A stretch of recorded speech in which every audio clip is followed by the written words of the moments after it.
Hey y'all, so today we're going to discuss my top 3 tips to maximize your next PCS.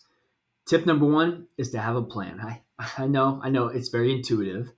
I myself will be doing a full personally procured move, or PPM, also known or formerly known as a do-it-yourself or Diddy move, in the January to February timeframe of 2025. I know I have my in-laws providing me a temporary place to live where I'm PCSing to in Virginia. And then I also have family and friends who will help me pack my stuff up here in El Paso and also help me unpack my stuff in Virginia. If you're not sure where where you're going to live once you PCS, you need to make sure that whoever you choose to move your stuff has minimal or no storage fees. That's what depending on what they're doing. Also, have an idea on how long you might need to store your stuff, because if you do, those fees can add up very quick. There are exceptions for reimbursement for storage of your stuff, so be sure to read the regulation. I'll explain it later in this video to find out if that exception is applicable to you. Tip number 2 is that for household goods, weight is the only thing that matters. I'm not talking about per diem or food or your hotels when you travel. I'm specifically talking about household goods. Like I said, weight is the only thing that matters. Here's a screenshot right now of the weight table so you can look at them real quick. And they are broken down by pay grade and dependent status.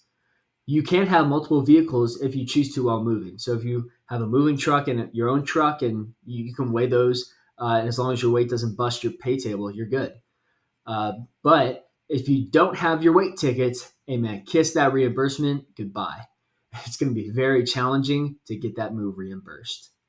A bonus tip on weight is that if you're bringing your TA50 or OCI gear and or a gun safe with you, the weight of these items, up to a limit, you have to check the regulation. I'll explain which one.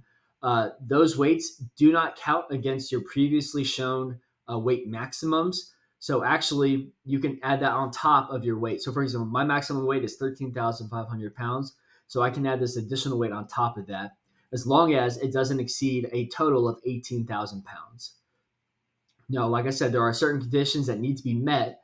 So make sure that you click or check the link down in the description below. It's attachment Bravo-Delta 1, as it has all the limitations you need to know there. Tip number 3, and last but not least, is that you need to gather multiple bids from whoever is moving your stuff, or whatever method you're using. If you're doing a PPM, you should get at least minimum 3 different rental options, whether it be a moving truck for yourself or actual movers moving your stuff for you, or even using the pods. I've heard pods are a great method to use. Same will apply if you're going to ship your car, but keep in mind if you're staying CONUS, shipping a car would not be covered. So last but not least, once you're going through the regulation, if you have any questions that you can't answer yourself, unfortunately, I can't answer them for you. The regulation directs you to the transportation office on your installation. So that's the place you need to go to ask more questions. What I recommend do is, read through the attachment Bravo-Delta 1 to see what kind of applies to your specific situation, and then go to that transportation officer to ask more questions. I hope you found value in today's video, and follow along as my wife and I document our move process and PCS process, so that you can just learn from us, see what did and did not work, and then we can kind of tell you how we'd like to do things differently, so that when we move again in another 2 to 3 years, we'll definitely be a lot better at that time.